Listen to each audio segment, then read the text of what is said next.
Halo semuanya, perkenalkan namaku Samuel Alfandi Utama Sinaga dari SMA Negeri 1 Kuala Hulu, Provinsi Sumatera Utara. Untuk penampilan bakat kali ini, aku akan menampilkan monolog dengan judul Anak Haram. Monolog ini adalah karya aku sendiri. Selamat menyaksikan.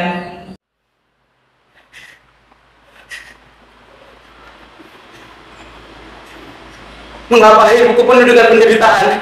Mengapa Tuhan membiarkanku mengalami ini semua? Mengapa seorang ayah tega menyiksa anaknya? Mengapa harus aku?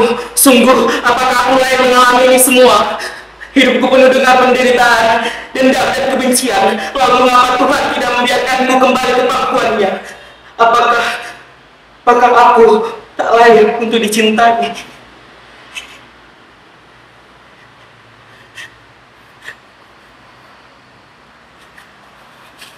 Selama aku hidup 17 tahun, aku tak pernah merasakan kasih sayang dari ayah. Sedari aku kecil,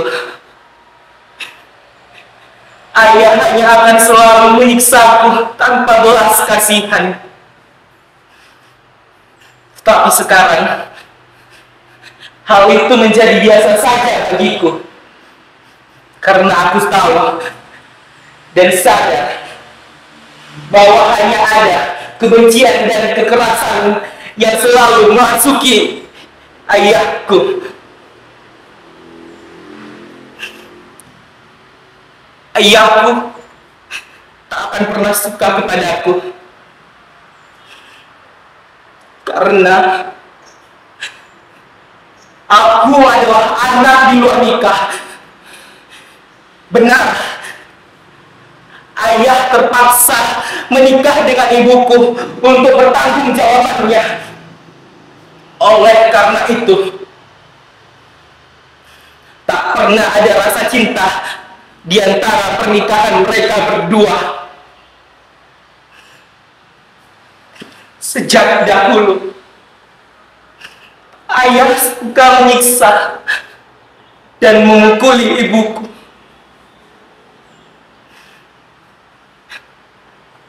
Aku hanya bisa bersembunyi di balik pintu dan mengintip bagaimana perlakuan ayah kepada ibuku. Ibu,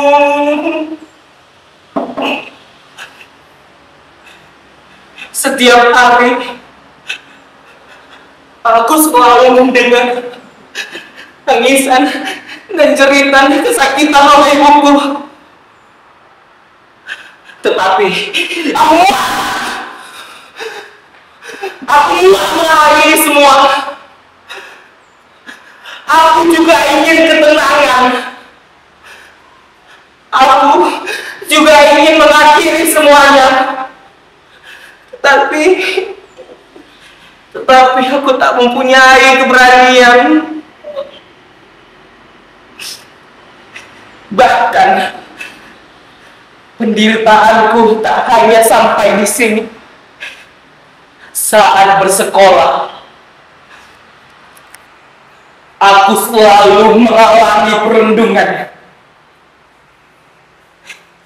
Mereka mengatakan bahwa aku tak layak hidup karena aku adalah anak membawa sial. Aku anak haram.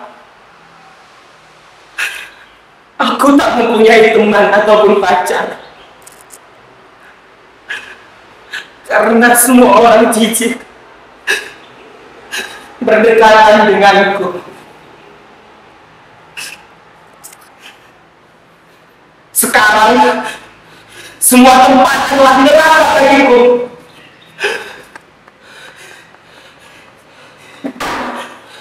Tak ada satupun yang ingin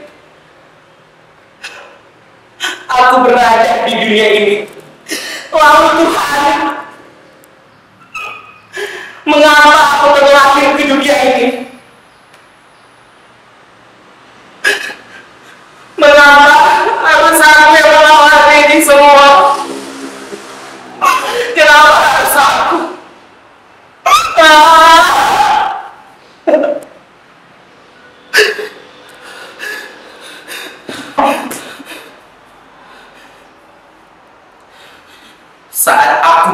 di kamarku. Aku memberanikan diriku untuk mengambil pisau dan menyayat-nyayat tanganku.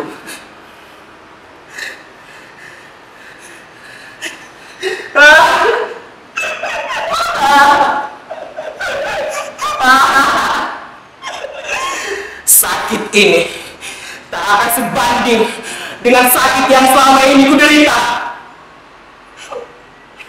Aku semakin bergairah untuk menyayat-nyayat tanganku. Sampai-sampai aku tak menyadari bahwa ibuku masuk ke dalam kamarku dan menyaksikan apa yang telah aku lakukan. Ibu, Bu, Ibu,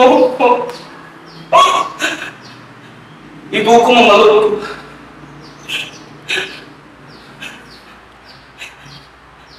Pelukannya sangat hangat, dan aku juga mulai menangis bersamanya. Ibu, maafkan Pandi, Bu. Seharusnya Pandi nggak ngelakuin ini, Bu. Ibuku mengusap kepalaku dan mencium keningku. Tetapi karena tangisanku, ayahku masuk ke dalam kamarku. Dia membawa cambuknya dan ingin menyakitiku. Tetapi ibuku melindungiku. Ayah, ya, maafin kami ya. Ya.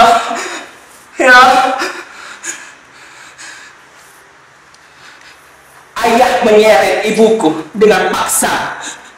Dia mencambak rambut ibuku dan menyeretnya ke dapur. Aku mengikuti ayahku. Saat di sana, aku melihat ibuku yang dipasung oleh ayahku. Karena rasa amarah dan dendam yang menggebu-gebu sampai ini, kupendam. Aku mengambil pisau dan langsung menikam ayahku dari belakang.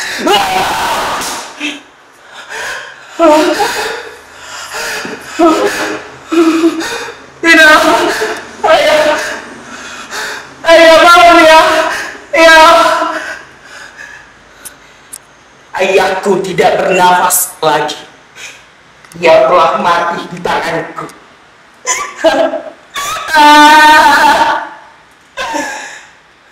Karena teriakanku yang begitu kesat, parah warga berdatangan ke rumahku. Karena takut, kuambil sebuah tali, lalu aku lari menuju rumah yang ingin dibangun. Kuikatkan tali itu di sebuah pintu yang masih belum siap dibangun. Lalu semua warga berdatangan, bermaksud ingin menghentikan perbuatanku. Jangan mendekat!